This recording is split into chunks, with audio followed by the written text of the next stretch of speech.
YS Jaganmohan Reddy పాదయాత్ర త్వరలో ప్రారంభిస్తానని 1.5 సంవత్సరం పాటు ప్రజల్లో ఉంటానని ప్రకటించిన సందర్భంలో తెలుగుదేశం పార్టీ నుంచి రియాక్షన్ ఉంటుందని అందరూ భావించారు. కానీ అందరూ ఊహించినట్టుగా తెలుగుదేశం పార్టీ రియాక్ట్ అవ్వలేదు. కానీ తెలుగుదేశం పార్టీకి చాలా కాలంగా మద్దతుగా నిలుస్తున్నటువంటి వైఎస్ షర్మిల రియాక్ట్ అయ్యారు. ఇటీవల ఆమె ప్రెస్ మీట్ నిర్వహించారు. ఎందుకంటే ఉపాధి హామీ పథకాన్ని కేంద్ర ప్రభుత్వం నిర్వీర్యం చేస్తోంది. అందుకు సంబంధించి పోరాట యాత్రను ఆమె ప్రకటించారు.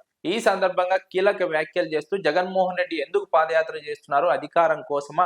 అధికారం ఇచ్చినప్పుడు ఎందుకు జలయజ్ఞాన్ని పూర్తి చేయలేదు, లేదంటే రాజశేఖర్ రెడ్డికి సంబంధించినటువంటి పథకాలను పూర్తి చేయలేదంటూ ఆమె ప్రశ్నించడం జరిగింది.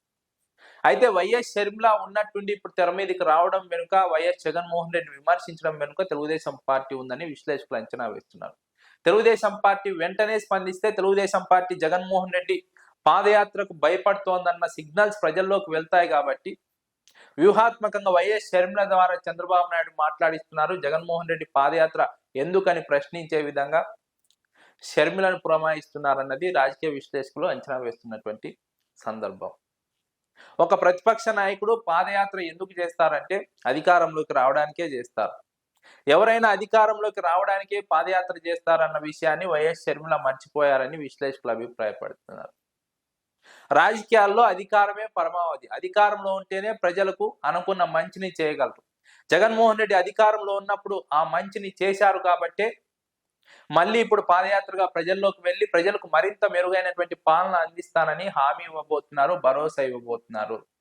చంద్రబాబు నాయుడు అబద్ధాలను, మోసాలను నమ్మి ప్రజలు జగన్మోహన్ రెడ్డిని ఓడించారు కాబట్టి ఇప్పుడు ప్రజలకు వాస్తవం అర్థమైంది. కాబట్టి చంద్రబాబు లాగా తాను మోసాలు చేయను, చెప్పిన పని చేస్తాను, ఇచ్చిన మాట నిలబెట్టుకుంటానని జగన్మోహన్ రెడ్డి మరోసారి ప్రజలకు హామీ ఇవ్వడానికి పాదయాత్రగా ప్రజల్లోకి వెళ్తున్నారన్న విషయాన్ని వైఎస్ షర్మిల మర్చిపోతున్నారు. చంద్రబాబు నాయుడు పాదయాత్ర చేసినా, వైఎస్ రాజశేఖర రెడ్డి పాదయాత్ర చేసినా, రేవంత్ రెడ్డి పాదయాత్ర చేసినా, రాహుల్ గాంధీ పాదయాత్ర చేసినా అధికారం కోసమే. ప్రతిపక్షంలో ఉన్నటువంటి షర్మిల ఉపాధి హామీ పథకాన్ని నిలబెట్టాలని పోరాట యాత్ర చేయబోతున్నానని ప్రకటించారు. ఈమె యాత్ర ద్వారా ఎంతవరకు ఉపాధి హామీ పథకం నిలబడుతుంది, ఉపాధి హామీ పథకం నీరు గారకుండా వైఎస్ షర్మిల పాదయాత్ర నిలబెడుతుందా, పోరాట యాత్ర నిలబెడుతుందా అన్న విషయాన్ని వైఎస్ షర్మిల ఒకసారి గుర్తుంచుకోవాలి. అధికారం ఉంటేనే ఏదైనా సాధ్యం అవుతుంది, ఏ పథకానైనా అమలు చేయగలరు. ఇదే కాంగ్రెస్ పార్టీ కేంద్రంలో ఇప్పుడు అధికారంలోకి వస్తే ఇదే ఉపాధి హామీ పథకాన్ని యథాతథంగా కొనసాగిస్తుంది. ఇప్పుడు అధికారంలో లేదు కాబట్టి, భవిష్యత్తులో రావడానికి ఇబ్బంది కాబట్టి ఈ పోరాటం ద్వారానైనా ప్రజల మద్దతు పొందాలని కాంగ్రెస్ పార్టీ ప్రయత్నిస్తోంది. కాబట్టి ఈ పోరాట యాత్ర ప్రారంభిస్తోంది.